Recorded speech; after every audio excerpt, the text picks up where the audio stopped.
All right, we are live. Hello, everybody. Welcome Hey, to the Gaytriachy. Do I have this open in another window? I don't even think I do anymore. Welcome to the Gaytriachy for Sunday, March 31st. And we have a very special guest that we'll have a lot to talk about. I've actually had him on my channel before for not Gaytriarchy, so it was just me and him talking. And but it's cool to have him for Gaytriarchy, the one and only YouTube regular live stream that I know of that is designed to be for explicitly gay men, though we have guests on that aren't necessarily gay men. But I mean, oh, not to be just for gay men, but gay men who are actively opposed to feminism, who are actively opposed to the Democratic Party, who think that gay men should reclaim their own identity and spaces as opposed to being controlled by tyrannical members of the LGBT who absolutely hate us and think that, like, just especially gay white men are worse than straight white men, apparently, is what they really act like. And we are the consistent thing that talks about that. So I had Mike on my channel back when he was starting to do his show. He was, I think, crowdfunding at the time, Cigarettes and Valentines. And I wanted to talk to him just simply because I think that that's cool. I think that there should be more gay media, which obviously isn't completely agenda ridden or just stuff with shirtless guys. I don't think that there's a whole lot of stuff that's honest and not some sort of politically loaded thing. So I had him on for that reason at the time. I don't know if he's still doing the show. We can talk about that later, but little did I know that he would go on to become one of the big controversial talks of the town in LGBT New York City or gay New York City or whatever, when he did the unthinkable and decided to have a kind of private panel with Blaire White, Brandon Straka. It looks like Straka, but I feel like he always says it Strzok. And then this guy, what's the guy's name? The other guy, Rob Smith. Rob Smith. Yes, that's it. Yeah. And the New York City Antifas and LGBT apparently just flipped out and called them all Nazis, pointing to, sometimes slightly offensive things, but then things that were by no means Nazi-ish in any way at all. But of course, that doesn't matter because I don't even think they know what Nazis are, actually. So yeah, I think we're gonna have a lot to talk about, and everybody introduce themselves. I don't feel like doing it today. Hello, this is Spacepan, resident and Capistani, atheist, anti-feminist, all that good stuff. And I'm just having a nice morning, just having my morning coffee. Hey, can you guys hear me? Yeah. All right. This is Lordy, old-time friend of Prince, men's lover of all things men. All things. That's a big statement. I don't know. I'm a man. I love men.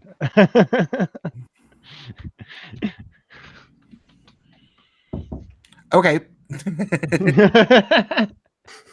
So say hi, Mike. Hey, what's up? Thank you guys for having me. It's been a crazy week. Yeah, well, so let's talk about that. What has been the craziest parts? I mean, I know I've seen a lot of your Facebook posts. I've been friends with Mike on Facebook for probably like 3 years now, and he posts interesting status updates, so I usually read them. But what do you have to say at this very moment about the fallout or the controversy before the panel engagement? Phew, I don't even know what the craziest part would be. Being defamed and slandered by. What's that? Actually, I think I should have asked the questions in this order. What did you most enjoy about the panel? I think that's a better question to start with. Oh, good. Yeah, good question. Doing it, being there, it was genuinely one of the most amazing nights of my life. These people who had been calling us racist, Nazi, homophobic, transphobic, white supremacists all week. And then we do the event, and the most diverse crowd you'll ever see, every race, every age, every sexuality, everything. It was so nice to see. It just meant so much to me to see how many people, how many gay people, trans people are leaving this cult ideology and are thinking for themselves, and to see all of these rebel LGBTs. It was really amazing. Plus, also to get to hang out with my idol, Blaire, was really great. Mm-hmm. Well, that's awesome. Yeah, I saw some of the pictures from that. She had really never eaten a chicken wing. Never. Was she like afraid? Chicken wing. Was she afraid of them? She kind of looked like it when she was holding it. She didn't really like it though. Well, that's unfortunate. So, yeah, what were the guests like of this? Like, how did they receive the event? Like, what kind of questions did they ask? Like, you've been saying that they said some really moving things. Yeah, well, what I find really amazing, and I think this is probably because there was such a controversy, is that a lot of people there, especially who were younger, who were like teenagers or college students, they had no clue that any of us existed. Like, they apparently don't watch YouTube and didn't know Blaire or Brandon, or they thought they were the only ones, and they were literally in tears because they didn't know that people like them existed. And here was a whole room full of them, that they know they're not alone. And so many people said, like, nobody in that room was afraid to be gay or lesbian or bisexual or transgender. But so many of them were so afraid to say anything, to speak their mind. And so many said that their teachers are just open Marxists and communists and they can't say a thing. So I really think the best part was seeing just how many people realizing that they're not alone. It's not just them. It's not, this cult does not control all of us. It's funny that you say that, because I got into watching YouTube videos in late 2015, and in early 2016, the person that actually inspired me to go out and make my channel was actually Blaire White, because I identified with her in terms of just, you could tell she wasn't making things up. She's relatable, she's honest, she's funny, and she knew that her story specifically threw a wrench in the gears of the narrative. And that was really great to me. And I was like, oh my God, I should do that, because I'm fairly different, but they need my perspective too. And so in that way, she really inspired me. And made me feel less alone, because it turned out that there were other people out there. But now, if you were to go on YouTube as a young LGBT person, I don't know who you'd find. That guy Mike Haw with the butt. Do you know what I'm talking about? No, did you say with the butt? Yeah. His entire shtick is that he has a really, really big, juicy, luscious, muscly ass, and he does these like parody music videos. And then if you were looking for like gay LGBT political content, you'd find, I guess, ContraPoints, because they hide my channel, and they probably even hide Blaire's channel. Even though she has over 500,000 subscribers, she hasn't been growing a whole bunch recently, and I imagine there's kind of a reason for that. So yeah, I can imagine it kind of sucking to be you can't search in YouTube for like gay dissidents or gay centrists, gay or LGBT, whatever. Like if you're trying to look for that, you will not find it in a search. No, you'll find, BuzzFeed videos, and now this video is giving all of their culty bullshit. Yeah, absolutely. And all their victim noises. and maybe some like clip with an interview from a former contestant on RuPaul's Drag Race or something. Yes. By the way, I've never watched the show, but one of the ex-contestants I think was dragging our event on Twitter, and my roommate was very excited about that. Dude, which one? Which one? I don't remember her name, but I posted about it somewhere. Okay, well, because I've actually known numerous people who have been on that show, but Oh, really? Yeah, and they're all awful. They're all awful. I They're figured. terrible people. Not Yeah. surprising. Yeah. No, Alaska's the best though. Which one? Fucking Alaska Thunderfuck, just for the music. Okay, well, I'm sure that there are some good people who are cool that have been on, but not the ones I know. Yeah. I should start watching it. I don't want to say that you should. I'd probably hate it. Yeah. Yeah. Also, like, I'm scared of clowns, and drag queens remind me of clowns, so they've never been too appealing to me. I agree. They do remind me of clowns. I love clowns. My channel has a soft clown theme. I think they're misunderstood. Ooh. I have good feelings about clowns. Yeah, I have no. What? Well, I've never Because think watched about a it. horror film though, so Like clowns. Oh, that's they're- why. Never?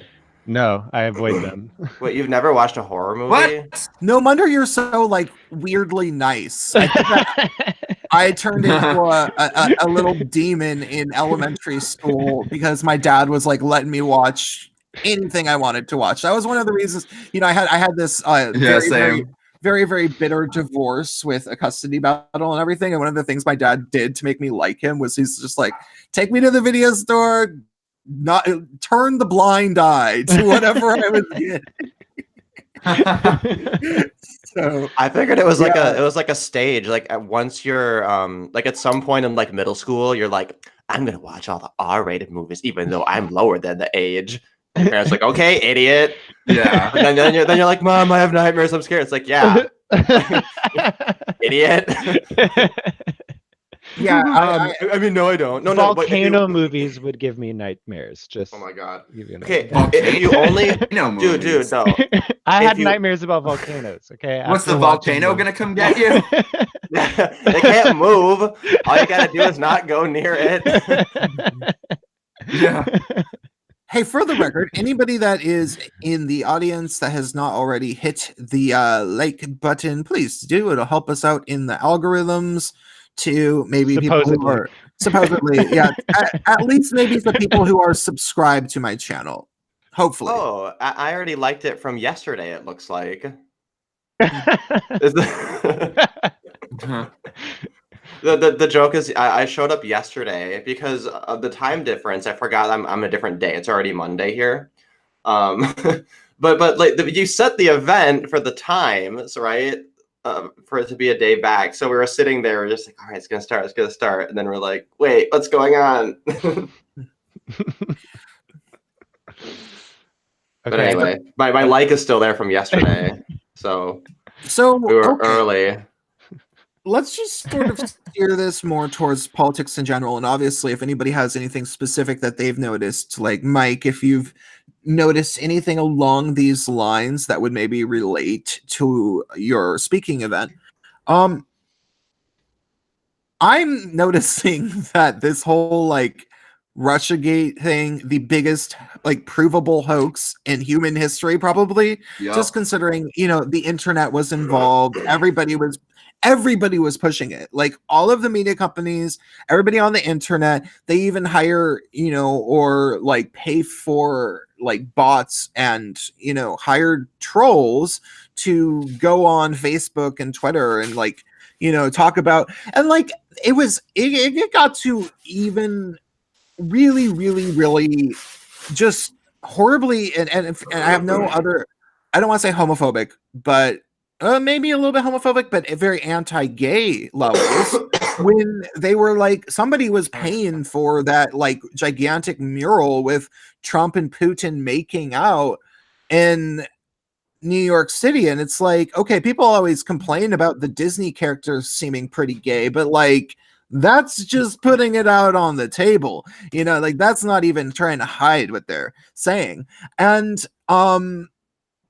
so that was around that time where I was like, whoa, the Democrats need to be stopped. Like this is too much. Like there's no way I can support them at all, ever, maybe. And then all of it turns out to be provably a hoax. And I mean, it doesn't seem like it's really changed a bunch. It really doesn't so far. I think that there have to be like all sorts of normal citizens who are starting to like realize a few things, and maybe, but like I've run into contact with all sorts of people who's like, it's like Trump is still the worst president ever, blah, blah, blah, blah, blah. And it's like, but you just spent the last 2 years thinking he was a Russian puppet. And, it's never occurred to you to think about what else is a lie. No, now Mueller is the Russian puppet, obviously. Well, I have an opinion about this because I'm in San Francisco. This is like, heart of the whole people hating Trump thing. And they were pissed. I could feel it. Everyone was pissed the first couple of days after the letter from the attorney general. But then and like no one's rhetoric changed, but then like I could feel everyone lighten up, and I felt like a sense of relief.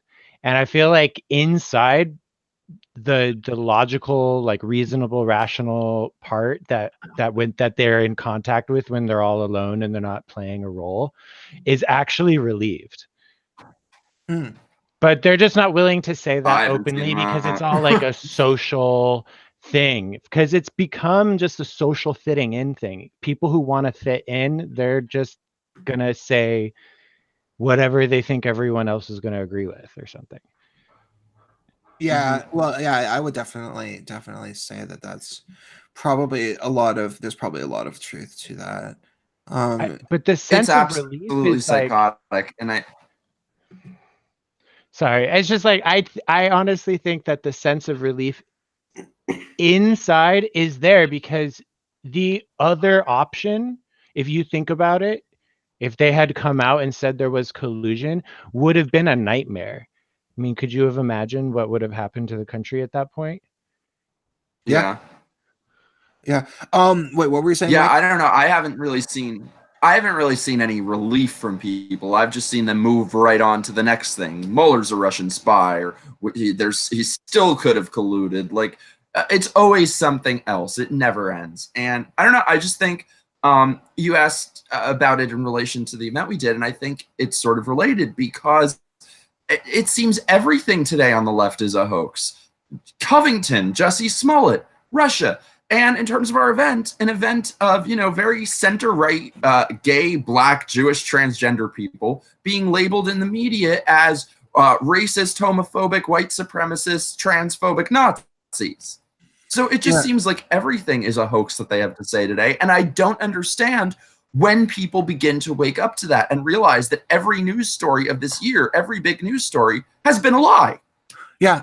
Well, I think that there's an absolute reason that they're doing this. And the thing is with them is that they literally, like, the Democratic Party has nothing going for it. They did everything wrong during Obama.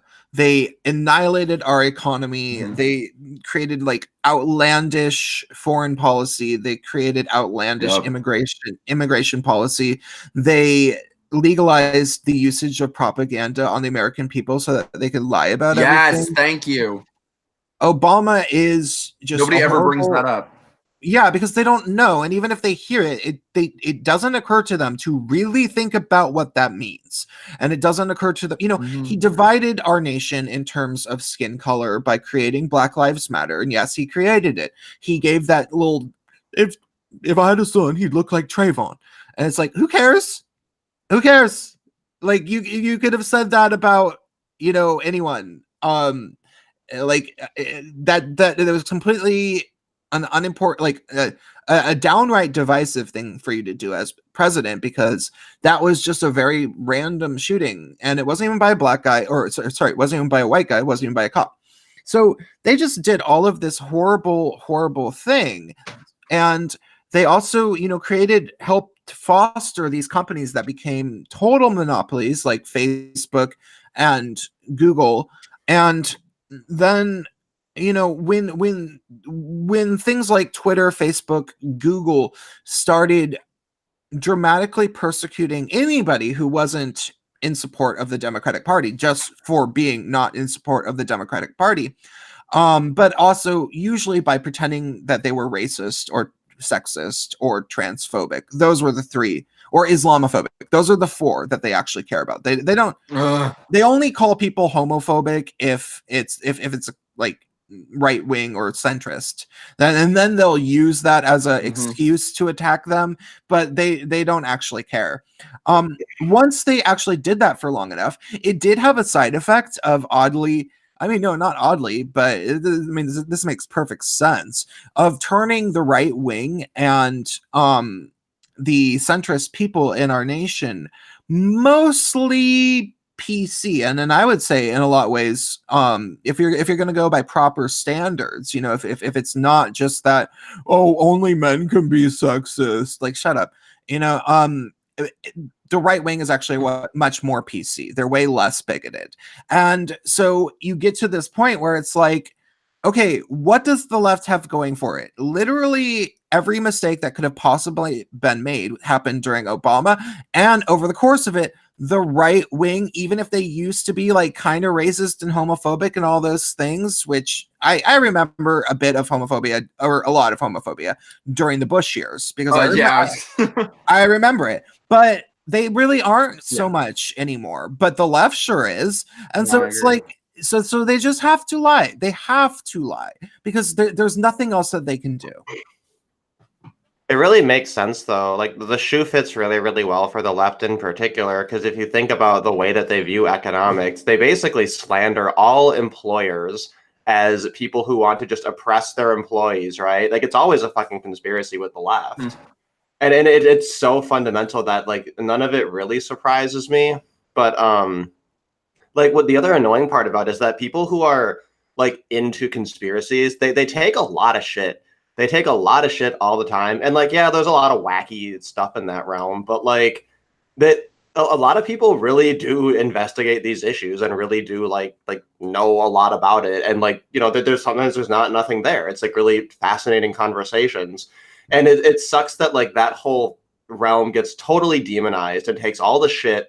Meanwhile, you get to have leftists just, like, promoting whatever, just, like, whatever they can think of, whatever sticks. They just constantly throw it out there. And, like, it really just shows this left-wing privilege they have. They have an ideological privilege, and they go around telling everyone else to check their privilege. And it's just always annoyed me so much that as a leftist, like, you don't ever have to censor yourself or ever have to, like, stop and think or ever be held accountable for what you say or think. Well, that's not true, though. I mean, if you're I think it Look at is. Jesse Smollett. No, You can get away with anything. Okay, give me the white pill. Give me the white pill. When are leftists ever held accountable for things that they starving piranha syndrome, dude? They hate each other.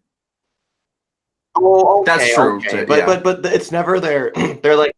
But that's only when they go against the groupthink. Yeah, and, like, I guess that's true over, like, some of the SJW PC, like, tone policing stuff. But I'm talking, like, in terms of the way they view economics, like their overall, like, worldview, like that whole perspective. Yeah.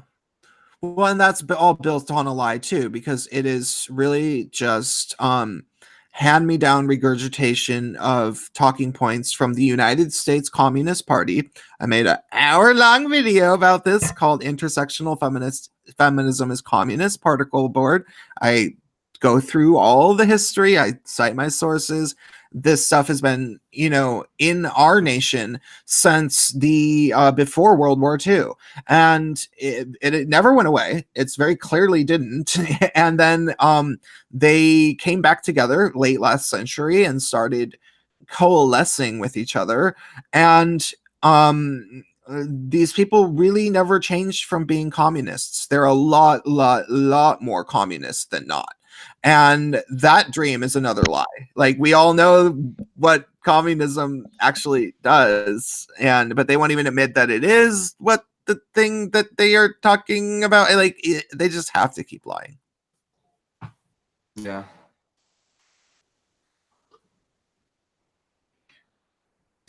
So,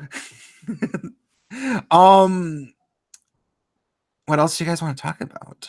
Mike, do you have anything you want to say? Do you want to come in here and want to say?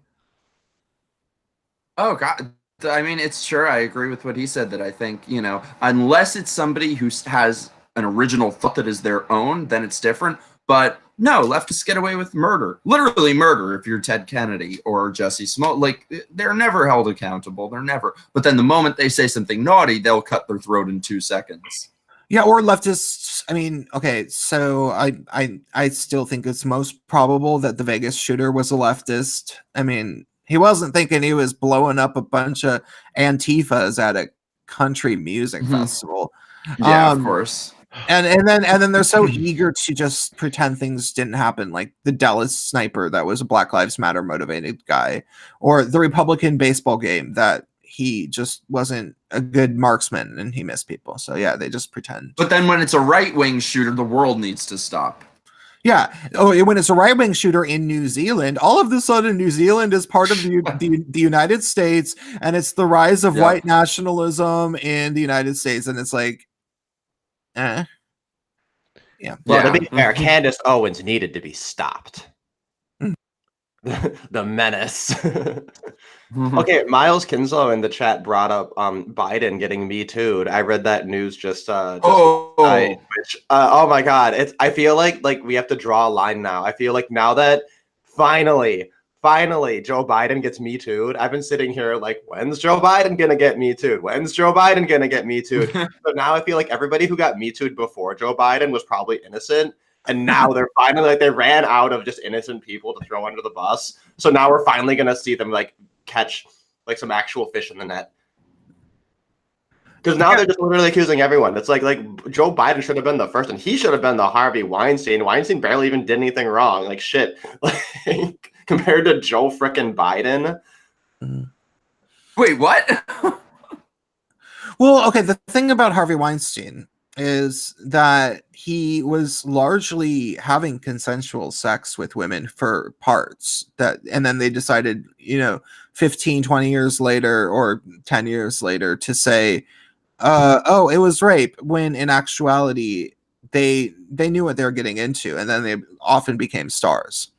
And it's such BS too, because this is like the height of, the post-birth control sexual revolution. Everybody's empowered now. Women are adults. They can make their own decisions. It's just like, Camille Paglia said, like, stop saying maybe we're going to get raped. We have the right to go out into the night, and we understand there's going to be risks, right? There was this whole push, and that was the entire idea. And then, Harvey Weinstein's like, great, I'll take that deal. And then they just changed up the deal. They just changed up the deal after they were old and had no other cards to play. Yeah, I mean, that was definitely the case with Asia Argento. Her story was something like that. Now, I'm not super familiar with what Rose McGowan said, but Rose McGowan's a crazy feminist, so you can never trust anything she says at all. And also, she went to my high school, and her coordinator, I went to an alternative high school, so we had people that were kind of like mentors who guided the student through getting their credits and everything. Her coordinator was a friend of mine when I went there. She was actually the principal, and but you were like friends with the teachers, and I would hang out in her room sometimes because some of her coordinatees were my good friends. And she talked a bunch of crap about Rose McGowan, and she said, yeah, I told her that she really should go to college and blah blah blah blah blah, but Rose was just so stubborn. She thought she knew everything, and that she was just going to move down to Hollywood and become a famous actress. And I said, there's more to life than that, Rose, blah blah blah blah blah. So knowing that she was already like that, it's really hard to believe that she actually made it just by not sucking a few things. My favorite response to it was someone was like, I knew it. I frickin' knew it. I've been saying it for years, and everybody thought I was crazy, but Gwyneth Paltrow is overrated. That was their big takeaway. They're like they felt like the world was gaslighting them. Like, no, she's great. But let the record show. I don't actually want to say that Harvey Weinstein didn't do inappropriate things, because he probably did. He apparently was very, very vicious vicious as a businessman to any man that got in his way too. And so, you know, maybe I don't really know, but there was this like dramatic exaggeration that was just everybody was sold on, is what I think the point is. I can at least agree. Have you guys seen that? Have you guys seen that thing of Rose McGowan in the bookstore with the non-binary genderqueer screaming at her, and they're screaming back and forth about who's a bigger victim, who's had it harder? White cis feminism. Oh, it's great. Yeah. It's so funny to see intersectionals who think that intersectionality is like still some new thing, that it's like, oh, you just don't know. I'm holding the cards now, you white lady. I can do whatever I want. And it's like, yeah, we've all heard it. We've all heard it, but they don't know that we've heard it because they blocked everybody on social media and only go to like queer functions. Queer. There was something similar to that I was about to I'm gonna do a little video series on Vice magazine's new like conservative Black people talk to Democrats, and then they had like conservatives and liberals talk about feminism, and of course it's like right at the beginning of it they ask people who here identifies as a feminist. And the majority of them do identify as feminists. And it's like, okay, that is already a red flag by itself. Anyhow, it's worth bringing up because there's these really, really funny moments of things that are kind of like that. You know, like things where like one of the feminists is like a Black transgender woman, and you know, like totally just like interrupts people, and you know, starts the person who most agrees with her, who's most like her, start going off on how there wouldn't be an LGBT community without Sylvia Rivera and Marsha P. Johnson, which is a myth. It is just a myth. It's not actually true. And so maybe we'd be better off. Yeah, I know. But no, I mean the LGBT that's who I have to blame. Yeah. The LGBT has different historical roots. Like it didn't include the T until like the late 80s, early 90s, but the LGB started forming in like the 70s or something. So it's just completely absurd. They didn't start Stonewall. They were actually totally marginalized within the Stonewall movement because everybody thought that they were weird and they wouldn't let them speak at speeches. Now I support what they actually did as individuals, but they were not instrumental in Stonewall. So yeah, I wonder if they would you guys like to intended for it to become the cult that it's become today.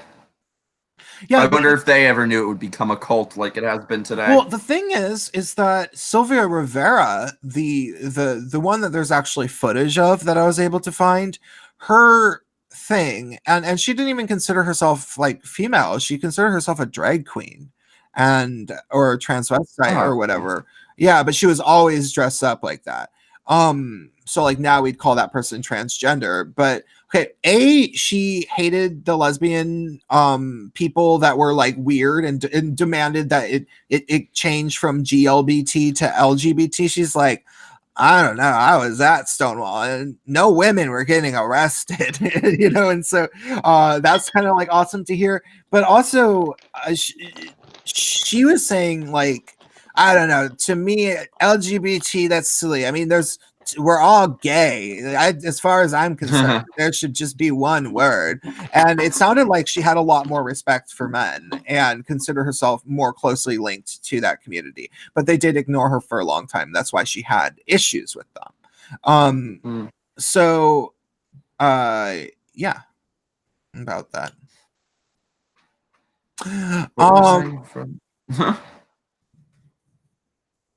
I'm finished talking, but I was going to I might got say, wrong because in the chat Alejandro revealed that Rose McGowan was in Scream, and like I totally didn't know because I don't know actors like names. I don't know. What? Yeah, she's the chick who You've tries never to seen horror escape. movies, so I've seen the horror movie. I just don't know who the people are. I didn't realize she was the blonde who tries to escape by running out the dog door in the garage and then gets stuck in it. yes. It's a tragedy what she did to her face. All that work she's had done. Oh, sorry, Chris. You're gonna mention something. I didn't mean to cut you off. well, I'm curious, are people still trying to like harass you in New York? Me? Yeah. What do you mean, like with the event and stuff, or? Yeah, are you still getting fallout from them? Well, since it happened, well, here's the thing. It's going to be the whole event hasn't been posted on YouTube yet. It will be probably within the week, so I think it'll pick back up when that happens, probably. But Antifa was at the event. How long was the event? What's that? How long was it? About like 2 hours. Okay. About like 2 hours. But yeah, Antifa put their stickers all over the door. I'm like, that's the best you people have, stickers. And they were all across the street with their masks and screaming how we're Nazis. And actually, my favorite part of this was, so the Antifa protesters across the street were screaming Black Lives Matter and Trans Lives Matter. And the thing that's really funny is they are all white and they're all not transgender. And the people who were online waiting to get into our event were very diverse. A lot of them were Black or transgender. So our people who were waiting to see it started yelling it back at them as a fuck you. You don't know that they weren't trans, though. Maybe they just passed super well. Or maybe they're non-binaries and they just decide. Of course, I wouldn't want to. Yeah, there could have been pan they're not a zero. There could have been pan people and you just erasured them.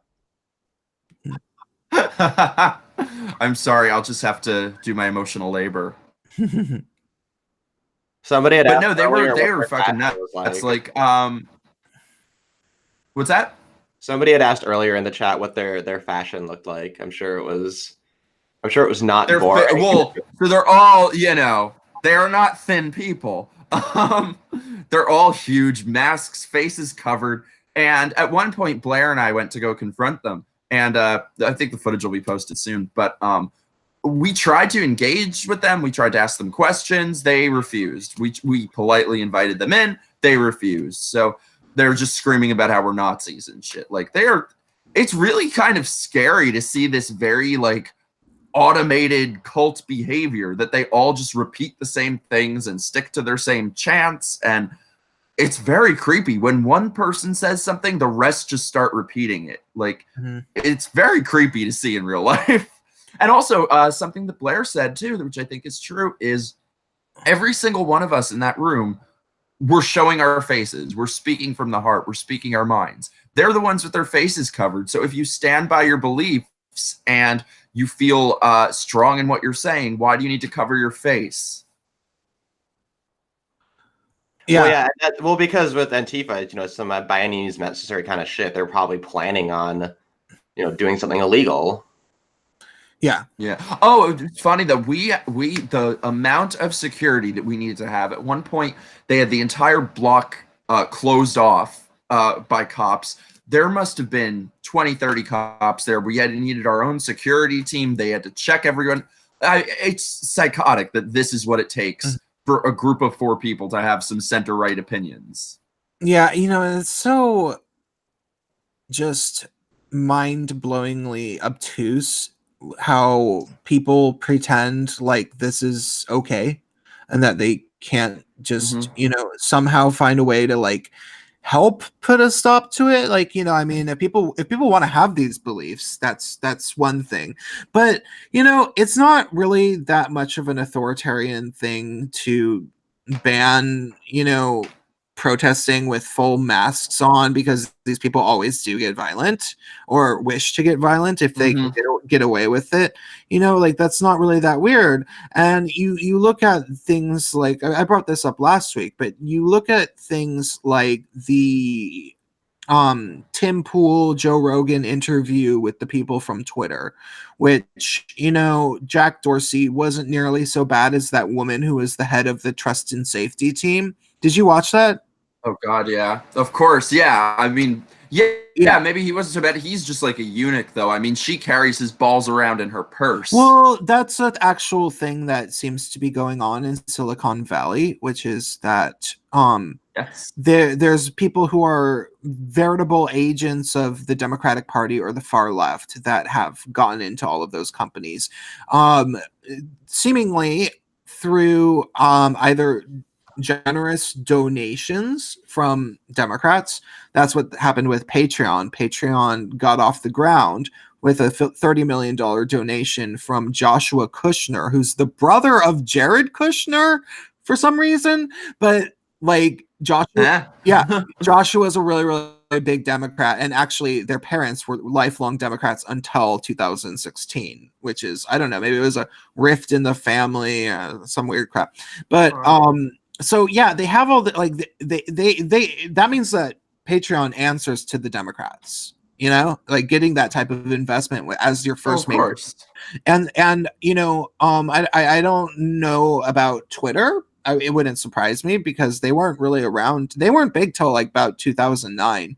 And then Facebook, was already big, but they got billions of dollars a year in tax breaks during the Obama administration.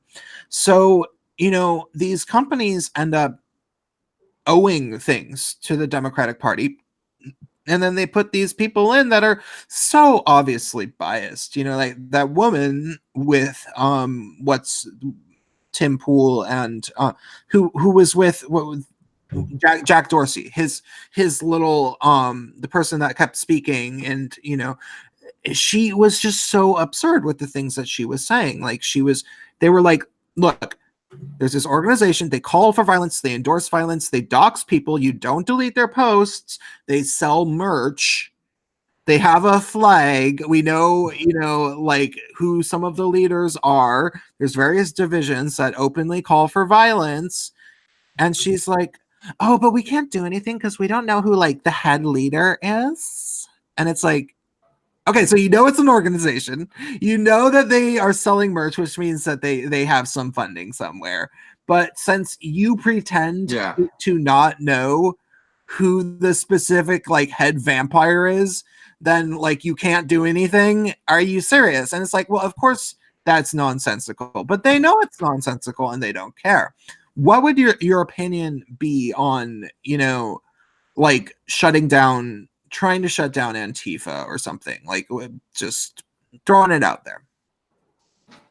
Well, I think with a lot of these people, they're so biased that they don't realize they're biased. Like to them, it's just good versus evil. They're the good people, so everyone else is just evil. So they're just doing the right thing, of course. I think, Antifa has shown time and time again how violent they are. Like if anyone should be banned, it's them. It's crazy that they're allowed to just go unchecked. Do you think that, like in particular, city government is scared of really putting their foot down? I don't know if it's that they're scared or if it's just that they agree with them. Because how many times have we seen Antifa in different cities where the mayor or the whoever gave the police stand down orders that they can't get involved? That's what happened with the riot at Berkeley. The mayor told the cops they can't get involved. So even if they wanted to, they're not allowed to. I think it's that a lot of these leftist politicians just kind of agree with them and think that they're just anti-fascists. And actually, if you look at the media coverage, the language that's used is very interesting because leftists are always very deliberate with their manipulation of language. Anytime it's about, it will always say anti-fascists were there with the far right. They will never call them far left, and I don't think you can get more far left than Antifa. So they're always referred to as anti-fascists. Gee, that sounds very noble if you don't know anything about them. They're just anti-fascists. Yeah, that's definitely true. I think they're paid opposition. Who? Which one? I think both. I don't know. Maybe some of them. I kind of think both I don't know. Having seen them, What is I the other think they're side? really just that crazy. Well, okay, When you say both sides? I mean, like the alt-right, which apparently doesn't actually exist in person ever. You know, Yeah, basically, I don't think the alt-right exists. I think that's just a talking point. yeah, well, and like even okay, their biggest thing that was supposed to like prove that they were real was Charlottesville, in which actually a whole bunch of the people who were there, like probably the majority of them, didn't entirely understand what the protest was. Like they were like, "Unite the right, cool," you know, and it was just an attempt to distract from the Tea Party. yeah, well, and the thing was is that there were still only like at most 300 people, you know, which is nothing compared to all of the Antifas that we've seen over and over and over. It's just a drop in the bucket. And the alt-right mostly exists on the internet. And then it's these people like Richard Spencer, who's like he's a gay actor. Come on, and then after the Right. midterms, So you don't in hear that any. way, it is. Yeah, you're right. It's a paid operation, just like Antifa is a paid It's operation. designed to justify Antifa's existence, even Right. though it's like not even really real. Right. Agreed. I don't know, but I think I don't know. I think when you see these Antifa people, like they believe the shit they're saying. Oh, They yeah. are so brainwashed. They really are that crazy. No, I think that there's definitely paid organizers and paid. I mean, well, Tim Pool has actually done reporting about how literally George Soros and other people probably are paying actual organizers to do Antifa organizing, and so there are those people that are like the paid Antifas, but there's all sorts of and they people. prey upon weak-minded people or Oh yeah, they prey upon full-blown schizophrenic people. And the Yeah. worst part about it is if any one of the Antifas actually get in trouble, like, they're all wearing masks. Oh yeah, they'll just cut you off like a bad. Oh yeah, they will throw that person under the bus because they do. Okay, even if that person's entirely innocent, like even if that person was just running around being like, "Yeah, Black Lives Matter, Black Lives Matter," and then some other people pepper sprayed someone, and then they just happen to get arrested. Antifa will cut that person off. They will not defend them in any way, and if anyone tries to even talk to the cops to clear the person of charges, there was a report in Portland, Oregon, about some girl who was trying to exonerate her friend by speaking to the cops, and he wasn't guilty. Then the Antifa people will turn on that person for talking to the cops. And the reason why is because that would help narrow the search to the real troublemakers. Right. So they know exactly what they're doing. There's a lot of them. There's a lot of people who are just true believers, but there's also those people who are also kind of like probably paid opposition or Okay, so it's called a burnable front. The people, the people that they cut off or that just they don't care about, those are the burnable fronts. That's the way that it works. That way, the actual people are always protected by the ones that don't matter that they are constantly replacing. Yeah, the cannon fodder. Yeah, exactly. And then but you always follow the money. Always. That's all. If you want to know who's in control, follow the money. Yeah. Well, and that's the thing is that the left is so entrenched in the public and in the state that it allows them to, have a cover for just about everything. Like, how do you follow the money if it's, professors indoctrinating students? Well, and it's money coming through all these different like nonprofit bullshit nonprofits, like Media Matters, which is a nonprofit, but it's completely politically biased.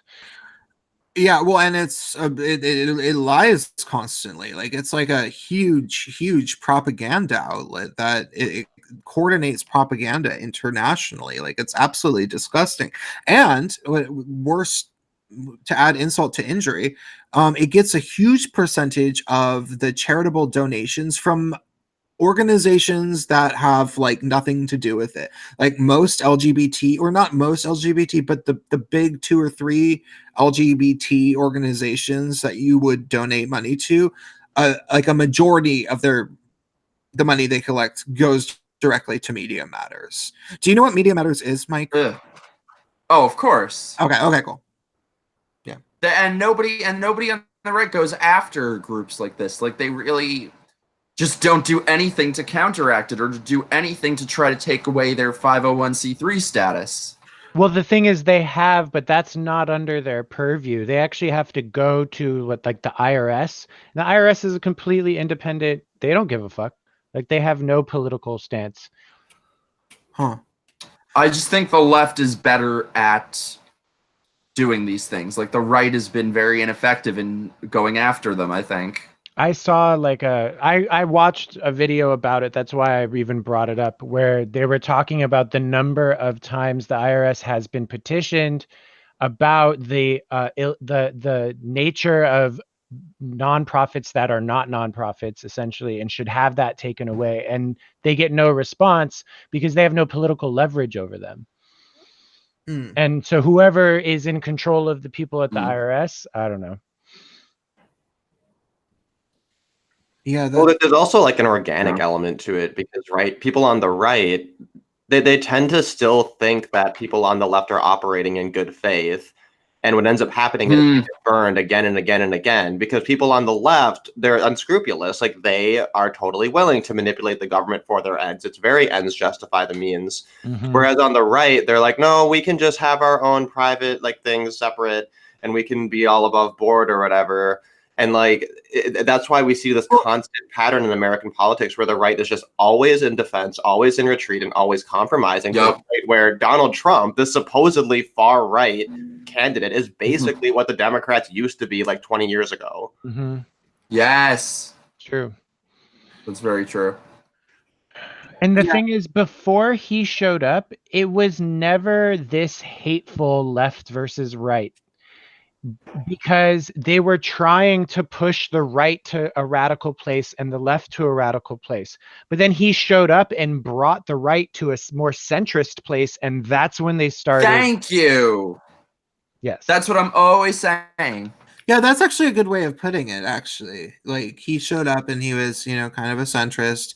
And they are just complete failures. So they have to attack him with everything they have, including nonstop lies as their main thing. and physical and domestic terrorists. Right. Violence and lies. And the lying, though, my friend pointed out, is an attempt at a form of hypnosis called NLP, neuro-linguistic programming. So these are like techniques, like Tony Robbins is famous for using these techniques to get people to believe in themselves, but obviously you can use them for other purposes. So a lot of their lying, if you look at the way that they talk and the repetition that they use and all and the weird things that they do, it's a kind of hypnotic speech. Yeah, no, that makes sense. I think that I gotta look that up. That sounds interesting. I've heard NLP. I've heard, and this sounds fairly reasonable, is because, you know, most sophisticated propaganda has come from the World War II and through the Cold War era. And Hitler was an expert at propaganda, actually, or him and his people. They did a good job of coming up with things. And one of the things that they learned, which maybe goes along the same lines as this, and I believe that this was Hitler, might have been Stalin, but I think it was Hitler. They realized that if you repeat a lie enough times, people just start to assume that it's true. And for whatever reason, this almost works even more when the more absurd the lie is. Like, people, I don't exactly know why that is. Maybe people just start thinking, wow, God, everybody's talking about that. I didn't even know. Oh my God, I'm so terrified. Like, they're because of the fact that they had never heard of this lie, it makes them fear the lie more because it somehow they thought it slipped under their radar or something. So, for example, when feminists say that gay men are constantly sexually assaulting women, like, okay, no, everybody who's spent time in a gay bar knows that that's just not true. Like, women only get touched if they explicitly want it, and they're really, you know, they're wearing like they're dressed up like Lady Gaga, and they're like, spank me, I got a paddle, you know what I mean? That's what they're like, you know. But you tell that enough times to people who don't go to gay bars, and they just make it up in their head because it seems almost, easy to believe that maybe gay men are really, really horrible. That all men are horrible. Well, yeah. But this is part of the homophobia of the left, is that they hate gay men more than they hate straight men. And the reason why is because because I have had so many, text conversations with feminists that swear this. It's never in person. Have I ever talked to a feminist that's like, oh my God, yeah, it happened to me. Because it's like, it's easy to tell when someone's lying in person. But in text, they have this like, oh my God. And what they always say is that straight men have learned boundaries because of sexual assault, blah, blah, blah. But gay men just do whatever they want because they think they can. They think that they can get away with it. And it's like, gay men are misogynists and they're racists, all of them. The funny thing, though, is they'll make that argument and say, well, the explanation is that straight men have better behavior because they've been conditioned better. But then, you're going to catch them the next day arguing, we need to teach men not to rape, Yeah.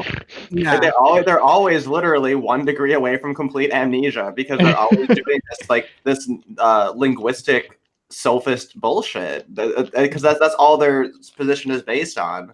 I know I come down really hard on the left, but I really think there's no merit to it. No, there's no merit to like most of their statements. Like if you watch this video of from Vice, like conservative women, and I think it's not even conservative and liberal. Of course, it's conservative and progressive women because liberal women don't exist after Obama. Of course, it says conservative women and progressive women talk about feminism, and it's so funny to see their eyes glaze over when they get a hard question and stuff. Like, okay, so the best person on it was this really young Black woman who probably was like 20, and she's a Trump supporter, and she was just like, no, she's like, the first thing she says is she's like, yeah, but what y'all gonna do about it? Like, what y'all gonna actually do? Because I hear way too much talking from y'all, and so I was like, I think I'd like her. Yeah. And she at one point and then probably the most absolutely terrible person there was like the token white girl who tries really, really hard to be intersectional to the point where it's like, I think that she even said at the beginning, she's like, I mean, I have so much white privilege and I'm constantly trying to learn about it because I realized that no matter how much I call myself intersectional, I will still always be someone who looks like me. And I mean, I didn't grow up rich, and she obviously did. She's like, she's that level of terrible. Just those people that are like, I'm always learning because I have to as a white woman, and it doesn't matter. And it's like, yeah, but you're actually not learning because all you do is parrot whatever the most oppressed person in the room says.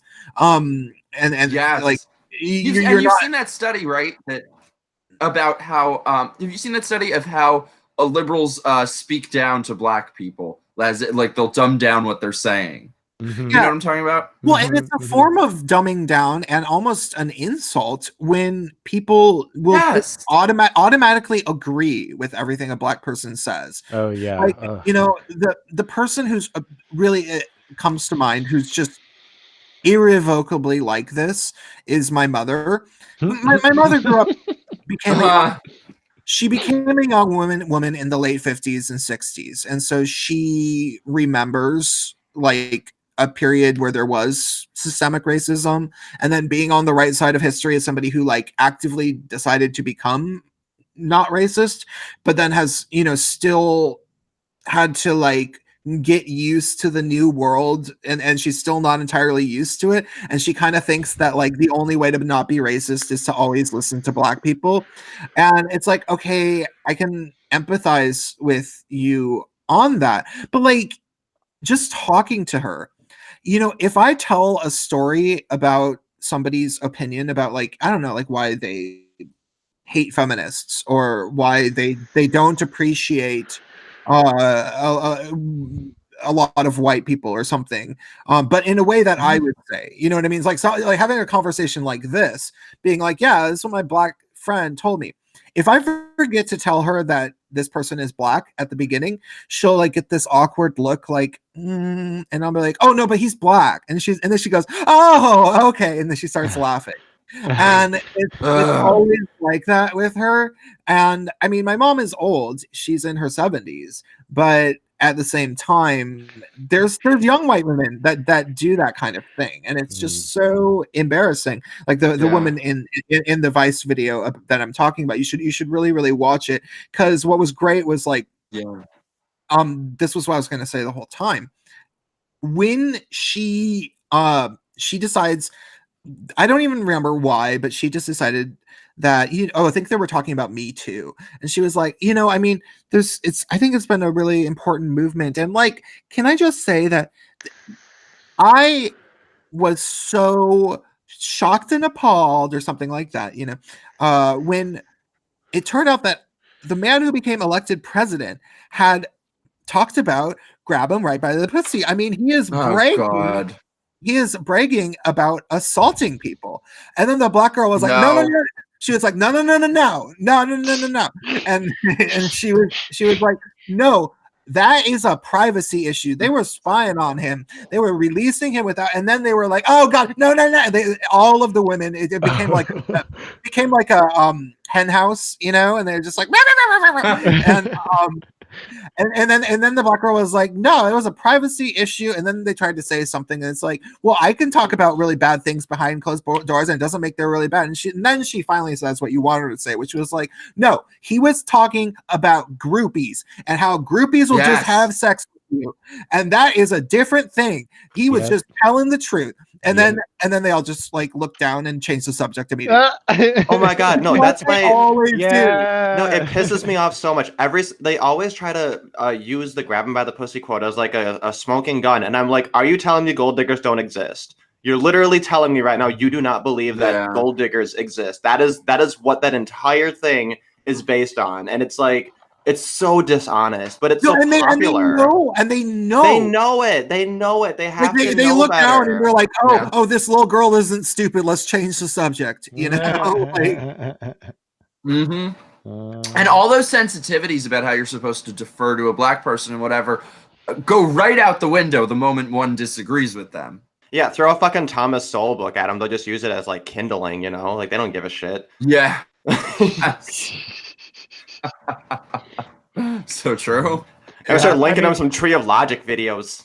Listen to her. It'll be great. Yes. You know what I've thought, and this is a big conspiracy theory, and I haven't investigated this. I haven't put much thought into this, but I have thought about whether or not, what Tree of Logic is always accusing Candace Owens of, and how she's like a fake conservative and blah blah blah blah blah. What if that's not true, and what if Tree of Logic is doing the rules for radical thing on Candace Owens and accusing her opposition of what she really is, and Tree of Logic is actually just there to like discredit black conservatives and to take down the most charismatic and popular black conservative to make her ineffective, because Tree of Logic is constantly going on with like, she's like practically half alt-right. Like she keeps talking to Jaron Taylor. And no, she's really not. She's really not. The attempt though is to. I haven't really watched her. The attempt though is to divide Trump's base. Yeah. So it seems like that's it. That's totally what they're doing. They're trying to divide Trump's base by sowing seeds of doubt. Wait, are you familiar with Tree of Logic though? I've seen one once or twice. I don't know much about her. I'm asking Lordy. Not actually, no. Oh, okay. Well, so it's kind of hard to, and because she does make some really good videos, but it's easy to make a good video. Like, ContraPoints made a few videos right at the beginning that were like, oh, this is reasonable, and then it was like, because I'm not a fascist is exactly what a fascist would say, and it's like, whoa, you're crazy. She just had a pic. I'm on her channel right now. She just had a picture of her standing with Whoopi Goldberg. Nah. I don't trust her. I remember actually when was just watching that channel for the first time the other day. I gotta say, her shit is very well shot. Yeah, no, She's good at what she it does. seems like there's a budget, and she has Yes. she says some things that just seem like blatant lies to me. Like her big takedown of Candace Owens was over the site that Candace Owens, before she became a conservative, promoted, and Candace Owens, I mean, it was kind of like a eventually problematic idea if you like really think about what would happen on this, but it was supposed to be an anti-bullying thing where you're supposed to like track Oh yeah. yeah, and like I don't agree with it because it would inevitably be abused by the wrong people and not actually used for good, you know, like that's, but I think there is a very high probability that Candace Owens was just, you know, not really thinking very clearly, and then decided to come to her senses. But Tree of Logic didn't just say, hey, this is messed up. I think Tree of Logic had this crazy sob story about how she's actually a retired cop who's put away all these very dangerous men, and Candace Owens had made a doxing site, and now she's afraid for her physical safety. And it's just like, Every one of her videos is an attack video. Now. yeah, it's weird. That's what makes me, I mean, not well, okay, but some of her early videos were attacks on things like on things like all lives or Black Lives Matter, and not, she didn't attack All Lives Matter, she attacked Black Lives Matter, and it was pretty funny. She made some good points. She was like, they are an LGBT organization. It says right on the homepage. I don't know why y'all why you guys don't realize this. It's like Plymouth Rock done fell on your head. And I thought she's just so freaking funny. Like she's never not entertaining, and she does make a lot of really good points. I mean, I guess she gets a little bit dial 11 at times, but I mean, fuck yeah, that's what you go on the internet for, right? I just don't trust her. I think that there's a high possibility that she's dishonest. So Mitch is complaining that Tree thing blocked him. I'm sorry, Mitch. If she is designed to try and attack Trump's base, then the way the design would be done is that at first she would earn their trust, and then at some point she would flip. Which is exactly what she accused Candace of doing, which has not happened yet. So Yeah. okay.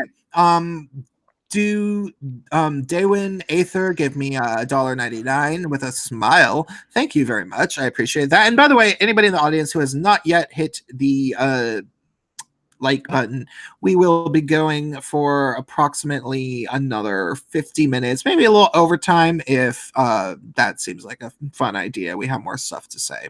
So I actually gotta phase out here because I gotta get ready to go to work. So I'm gonna be muting and listening in the background as I get ready to go. Oh, okay. Well, wait. If you were to say which article of the things that you wanted to talk about the most, that you, because you sent me like a bunch. There were so many funny things. Like there was one about dog pilling, which is, you know, white girls fuck dogs. Okay. But you brought it up. I don't need to talk about it any further. But that's not the one I want to comment on. I'm just gonna throw that at you as like a smoke bomb as I leave, so you guys can talk about this conspiracy that women fuck dogs. But the thing I wanted to complain about most was this one about the Texas bill allowing professionals to discriminate is how they've presented it. But here's the thing. So what it is it's a law that says that you're allowed to basically refuse service based on religious convictions. And then people are spinning it to say, well, that means they're going to discriminate against the gays. It doesn't particularly target the gays. So like the way it's presented is like really, really stupid and like designed to get gays all like riled up. But it does piss me off. And like it's a consistent thing that really bothers me about Christians because like, why can't we just have the right to discriminate? We need the right to refuse service. The fact that it has to be representing what is the specific religious belief? I don't know what the bill's called. Let's see. Or I mean, like, discriminate in what area? So like, the idea is like or... is if you're like a licensed person, like an attorney or a doctor or whatever, you can say that like based on my religious convictions, I can't serve you. And I think it even might include, let's see, licensed law enforcement officers. Oh, those would not be covered. Okay, so people in the government aren't covered, which is kind of makes sense because you're working for the government. But I'm talking like, yeah, it says lawyers, physicians, barbers, and pharmacists. Like my issue is, in effect, it would allow a Christian to say, I'm not going to serve a gay person. And I'm like, that's fine as long as other people can say, I don't want to serve you because you're Christian. Right? Like just have a uniform rule that says it's on the table for everyone. But it's, once again, it's just like the whole marriage debate. Christians are trying to have their cake and eat it too. And they create this opening for these radical leftist homos to just like get all upset and like have this opening to attack them. And I'm sitting here just like tapping my toe in the end zone being like, why can't we just move the Overton window to the point where we like undo the civil rights bullshit where we force everybody to associate with each other when they don't want to? So anyway. Well, that's the thing. That's one thing that I think that's something that Republicans have to, or the right, whatever, have to fucking get over, is that they come up with these wedge issues that nobody wanted, nobody asked for, nobody cares about, and then the Democrats do the same. And they just play off each other. And I feel like nobody gives a shit about stuff. Like if they didn't come up with a bill like this, it wouldn't be an issue. You were breaking up. Say it again. Nobody should something with the bill like this. I don't think anybody, if there weren't a bill like this, I don't think this is the thing anyone would be thinking about. Like they come up with these wedge issues that nobody wanted and nobody asked for. Okay. And I think they just keep pushing everyone away. What's that? I was just gonna say, it just bothers me that like there's enough Christians who will look at this and be like, well, yeah, I should be allowed to discriminate based on my religious view. But then they don't do the Christ-like thing and extend that right to other people. They're just fine like taking a special privilege for themselves and then not following the actual rule of it. Which I guess is something gays do too. Yeah. I would say especially trans. There was an article that came out actually that was like LGBT culture is dead and the T is to blame. Did you see that? Wait, I didn't see that. No, I did. Where? Oh, I got. I'm gonna look that up. I got. I'll go look it up. Hold on. We can screen share it and read through it. Because I'm gonna look it up. We can screen share it and read through it. It's not wrong, actually. It doesn't it's kind of long as I remember, so I didn't read the whole thing. But like he started talking, and I was like, I think I totally agree with this because it's true. We're not a culture anymore. It's just a bunch of hostile feminists and feminist transgender people like ruining everything for everybody else, and everyone's scared of them. That's all it is. Okay, I found it on Reddit. It's on Uncommon Ground. Oh, okay. I'll post the link here. Common Ground.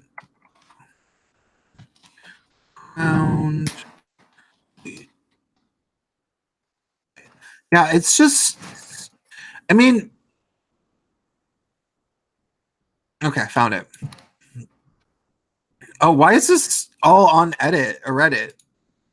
There's a thread on Reddit where people are talking about it. I found how to do this. Okay, so I will screen share and we can like kind of look through this.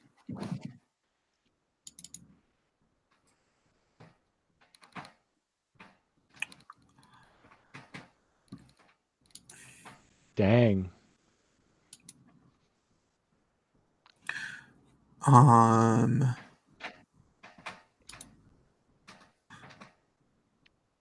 see. Hold on.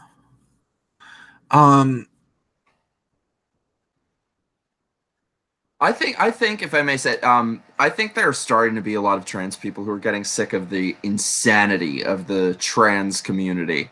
Yeah, well, because you got to figure, like, they've been shit on by the radical left, like lumping them in with these ridiculous people that most of whom aren't even trans, and these people who are so crazy and angry that I think it has turned so many people off to just normal trans people.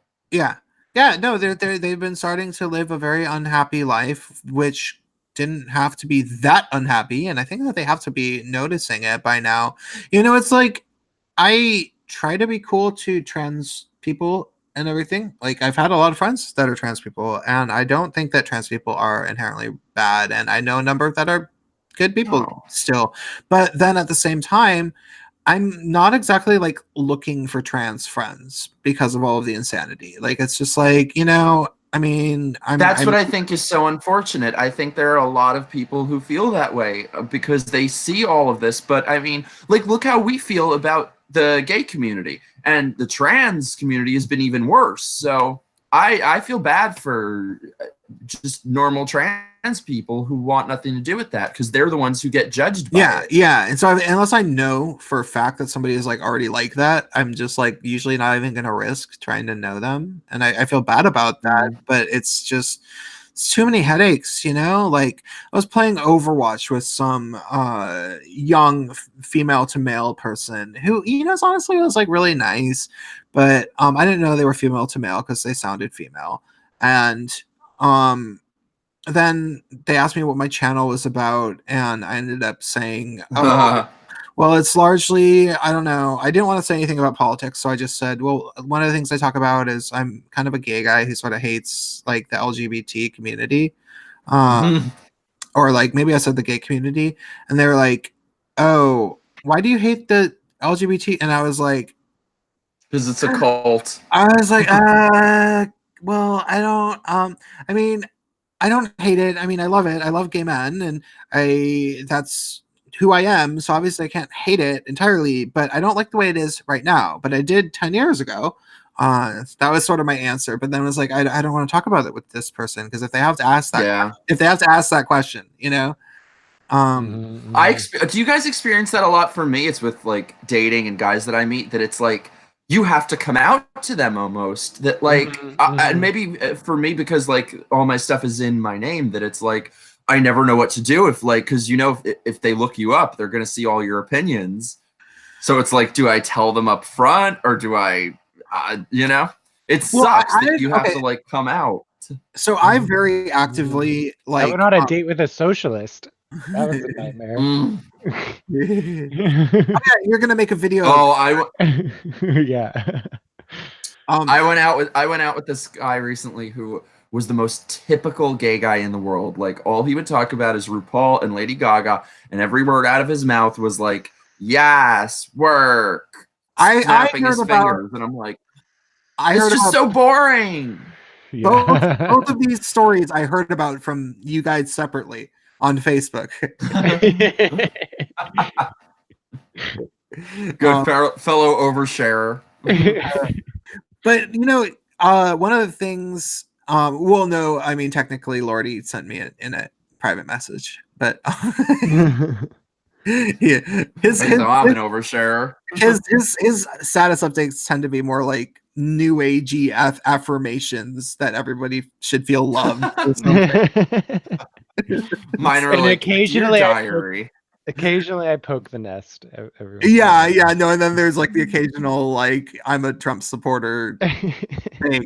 It's not so straightforward as that, but it kind of basically is. But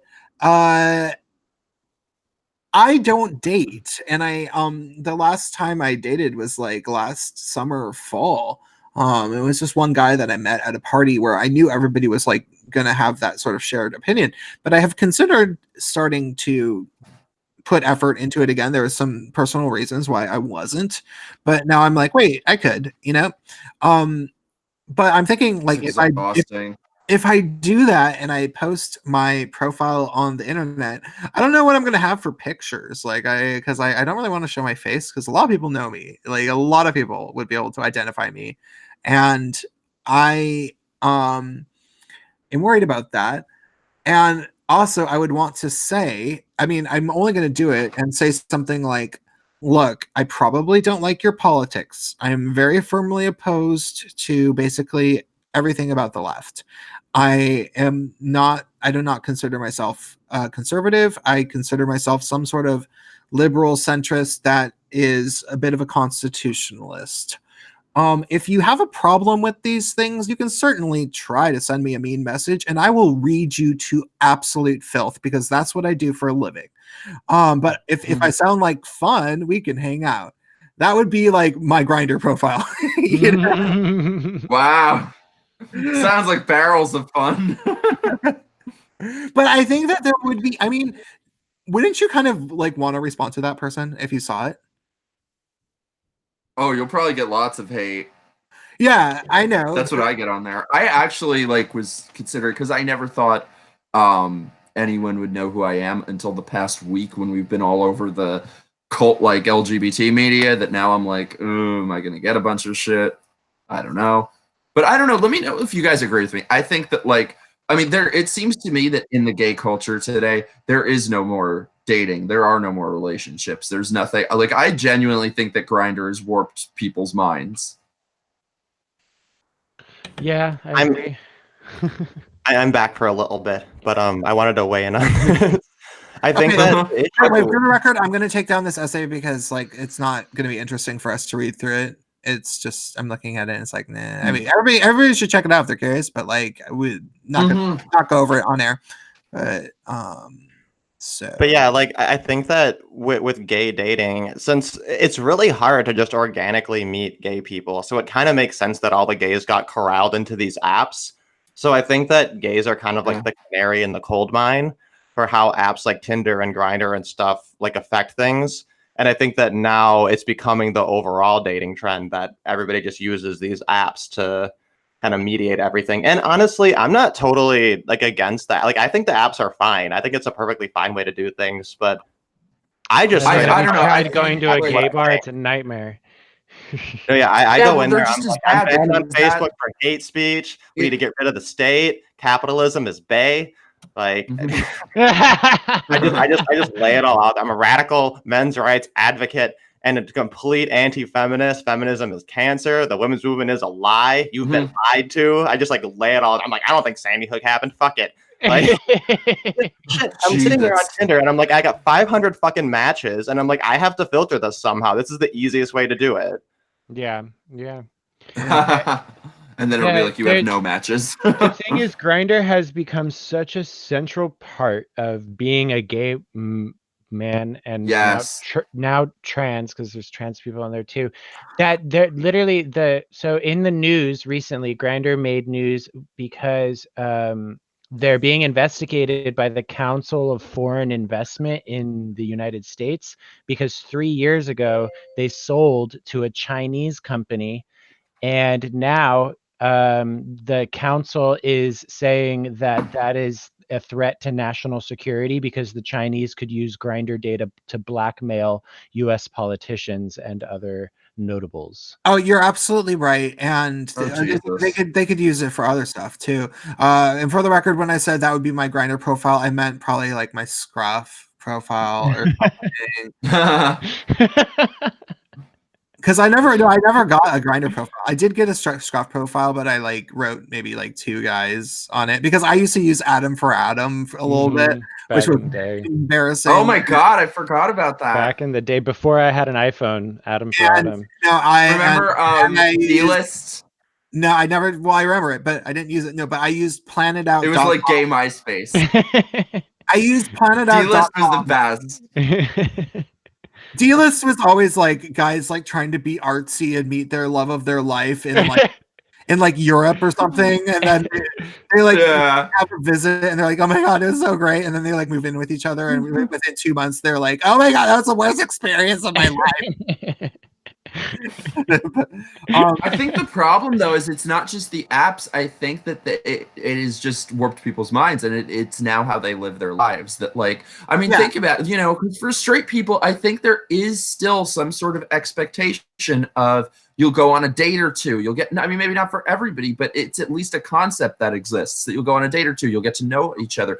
And I've just been thinking lately, like if you go on a date with a guy and you don't immediately jump in bed with them, they could have somebody else there in 5 minutes before you even get home. I think it's just there are no more relationships. And think about it too.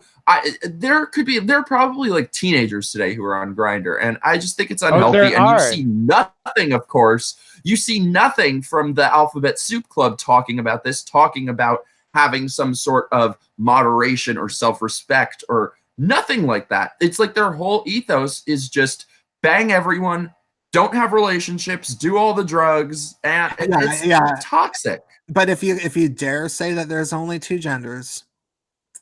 Of course, yeah, then say it's speech.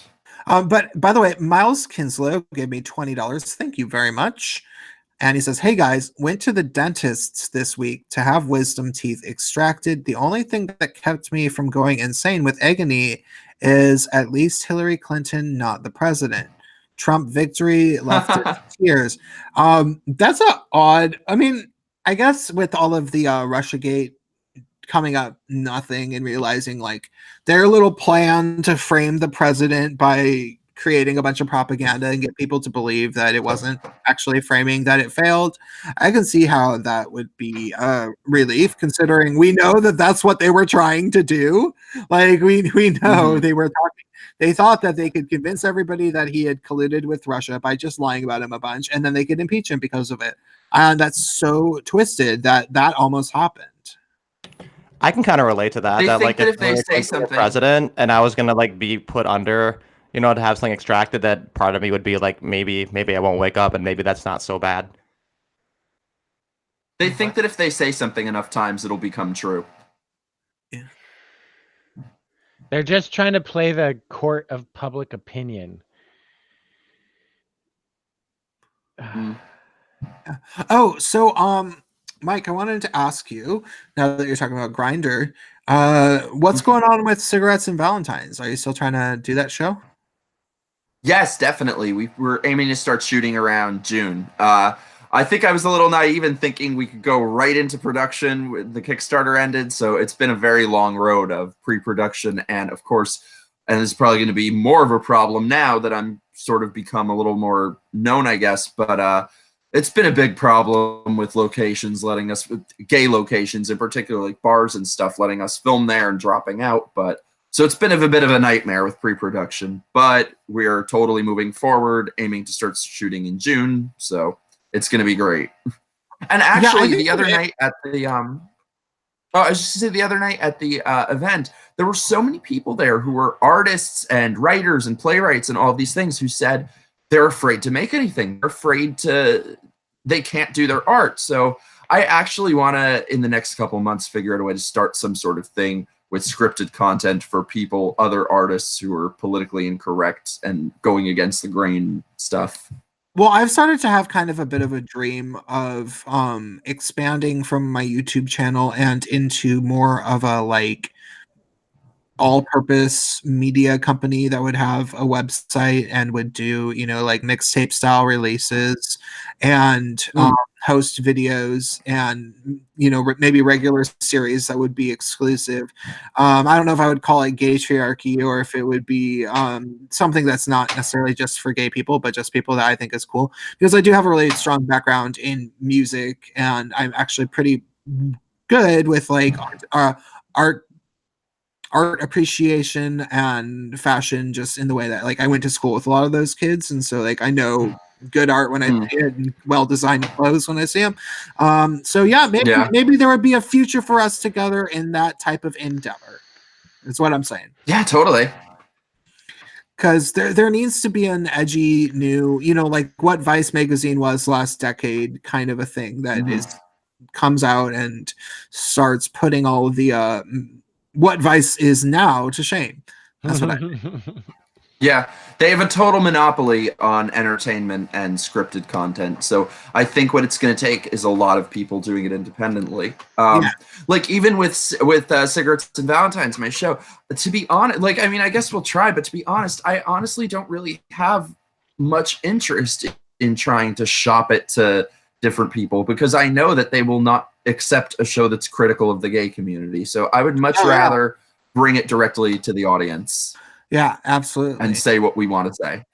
That's precisely what I came to in my head, which is why I entirely self-produced, wrote, directed, cast, my animation, which you said that you were going to watch.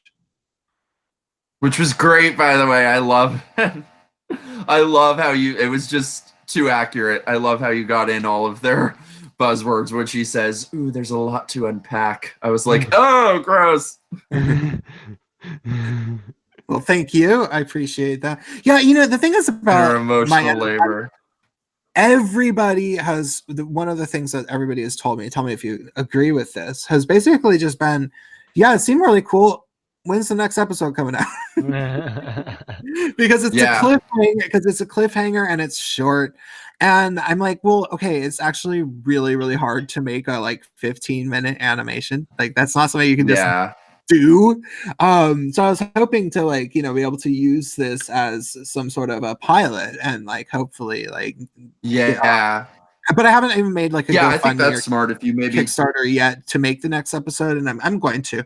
But no, I'm going maybe to because I shoot a bunch of them, and then I'm going to properly explain the way that I visualize the plot, because I have the first season plotted out in my head.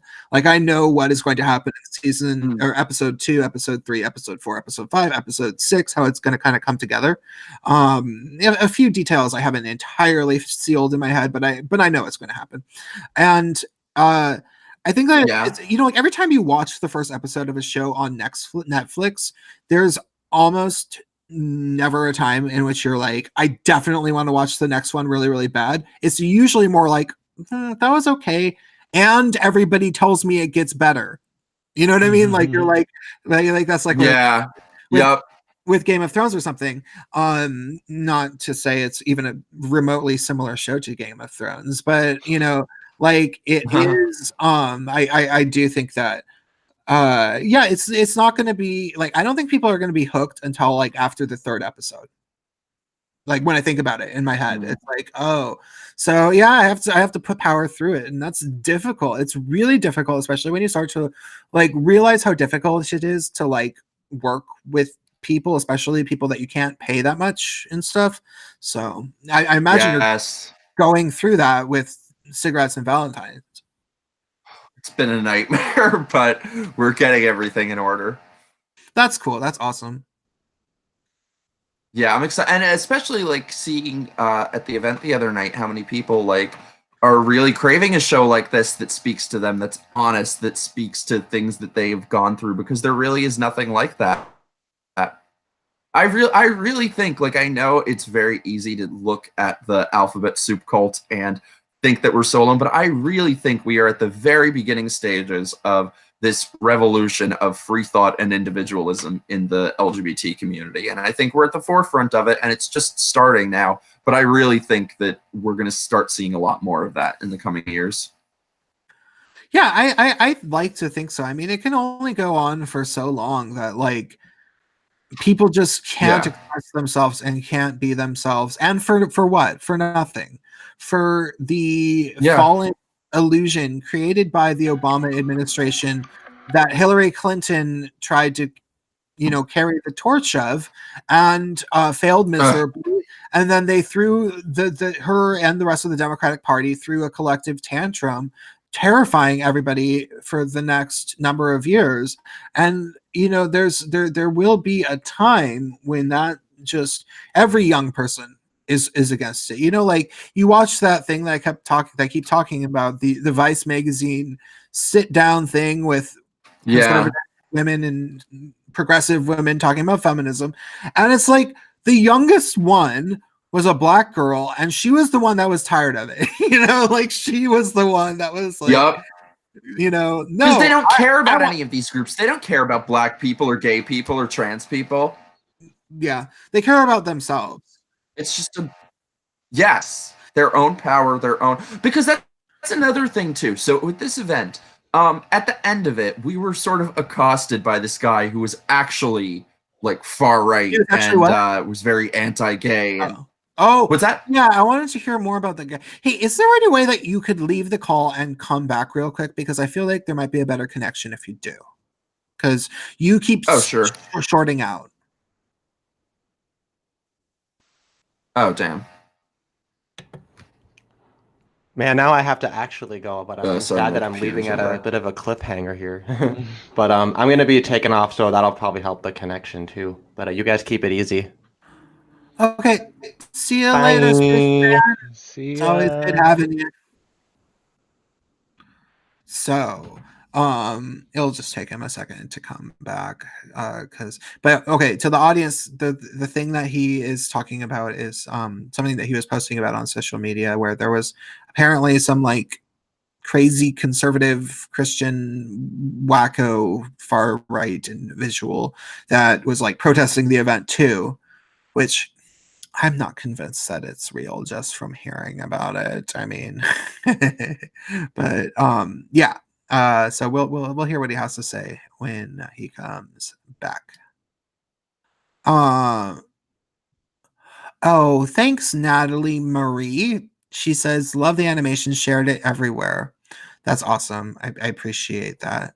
Yeah, I'm happy with it, I gotta say. Um